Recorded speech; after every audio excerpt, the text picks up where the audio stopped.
A lot of fights, you've had a lot of big fights, but UFC 300 for the BMF belt against someone like Max Holloway, this one must feel pretty special. They all feel special. It's such a great little adventure that I put myself on, a long time ago when I chose to, take this path. I never would have thought it would have led me to UFC 300, but here we are. You mentioned ahead of this fight that, respectfully, you would like to finish Max, but maybe not put him out cold, just finally be the first person to sort of crack that chin we talk about so much. For him, do you think he's going to have to have put on a lot of size to be able to match you for power to keep himself in there, or do you think he can come at this fight in other ways and find success? Man, it's a lot of what ifs and what I think. I don't know. I love getting in there, finding out. I'll know early if he's punching hard enough for me to take chances or be more cautious. I'll find that out early, and I think it's very different than the time he fought Poirier, as that was a late replacement. I think he's had this whole camp, being able to keep and maintain that weight, and I do think he's going to be as big as me and as strong as me. Yeah. You mentioned he's quick to disregard that fight with Dustin for the reason you just said. Do you even look at that fight and think, well, there are things I can take from that, or do you have to think, no, I can't really relate that Max to this one? If I'm watching that fight, it has nothing to do with the size or anything like that. It's all about technique, and I can find his technique in all of his fights. All of them, he's a very different fighter from fight to fight, just as all of us are. We're all constantly making adjustments. And, I won't be sure which Max I'm going to fight until that bell rings. What would it mean to you to be the first guy to drop him and finish him? It would mean a lot. I have 25 wins, 19 knockouts. I've really taken pride in that, since the beginning of my career. And, to be the first one, I like being first. So, yeah, I'm ready.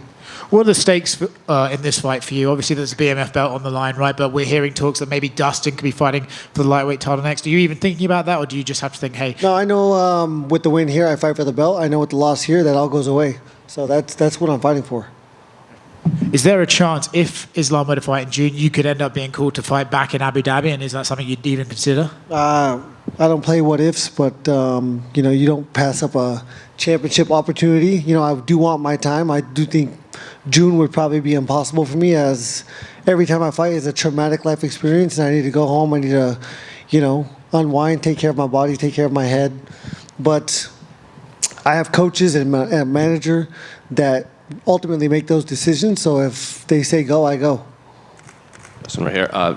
Throughout media day, the general consensus is that no one else is competing for fight of the night amongst the fighters. They're all like, we have to get a performance bonus because Justin and Max are fighting on this card. Yeah. Do you kind of take pride in that like even your fellow fighters are like, we're not even going to try for this? Yeah, I mean, having the respect of your peers is something I think we all, shoot for. Not just that, but the respect of the UFC to give me this opportunity.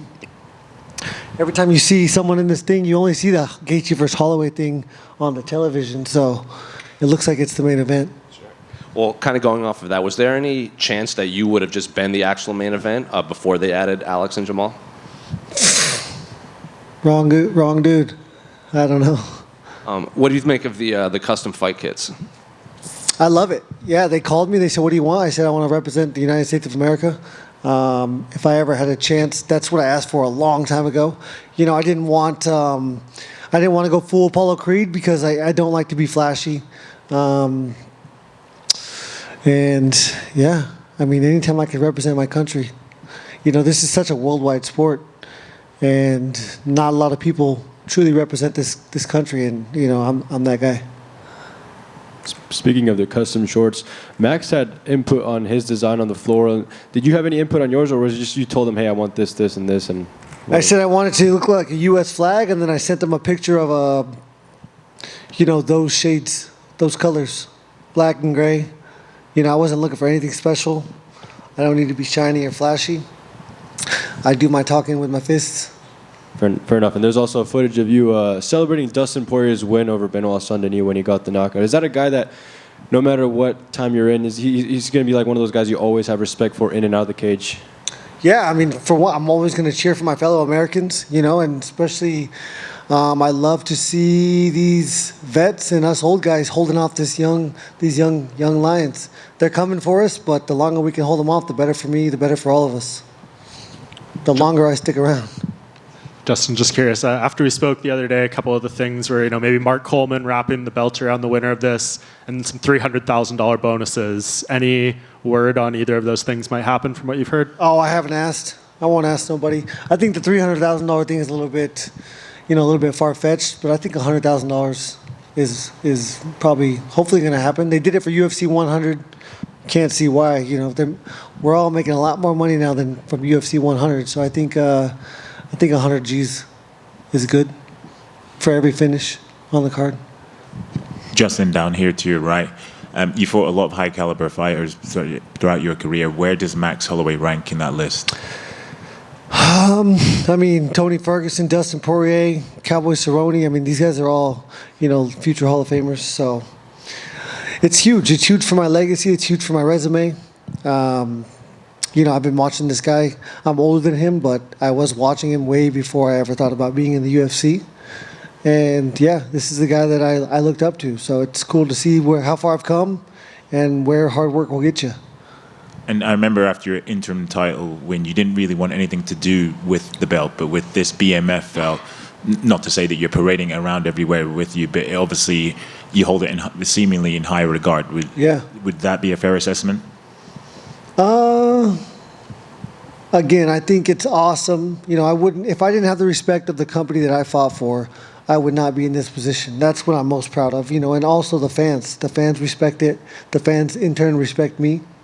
It adds a little bit more of a spectacle to my fights, and this is the entertainment business. So, I like that much. Thank you. Over here, Justin. Back to the shorts. Do you think Bryce Mitchell should be upset or proud for paving the way of fighting for custom shorts and how easily you guys got them for this card? I don't think it was easy. I've been working a long time for this. But, yeah, I don't know. Sure, I'll give him credit. I like it. I like his camo shorts. Justin, you win on Saturday night in spectacular fashion, right over here. And to your right here. Justin, you win on Saturday night in spectacular fashion, and for some reason they don't honor the title bout next. What is it, just next man up, or is there someone in mind? No, there's going to be two contenders coming out of this fight night. This pay-per-view. The winner of Saruki and Oliveira is going to be a contender, and the winner of the Holloway and myself is going to be a contender. I believe Makhachev is going to fight at least twice this year, and so I think we'll both fight him. Are you looking forward to any of the fights in the card besides yours? I'm a huge fan of the sport. I'm glad I'm on it. But if I wasn't on the card, I would certainly be in attendance. And I love fights. I love fighting, and I love watching fights. I love the atmosphere. I love that people understand what they're going to get when I walk out, and the atmosphere kind of changes. I can feel the intensity shift. And, I love being that. Justin, have you gotten out to the Vegas links? Golf? A specific golf club? I don't know. No, I played Cascada and I played Rio Seco while I was here last Thursday and then Sunday. And then, unfortunately, I have to do a bunch of interviews, so I can't golf these days. How'd you hit it? Not bad. I shot a 93 and a 90. My swing is disgusting, but, I shoot well. Excellent. Obviously, adding Max to that stack list of opponents you have faced in your career. And I know you want the crack at the title next, but before you do hang it up, whenever that is there any other guy you want to face and say, yeah, I faced him and added him to my stack list of opponents? I'm a quarter mile at a time kind of guy. I do not look too far ahead. I honestly have no clue what the future holds. I don't usually plan on being alive the day after my fight, so hopefully I'm there on Sunday.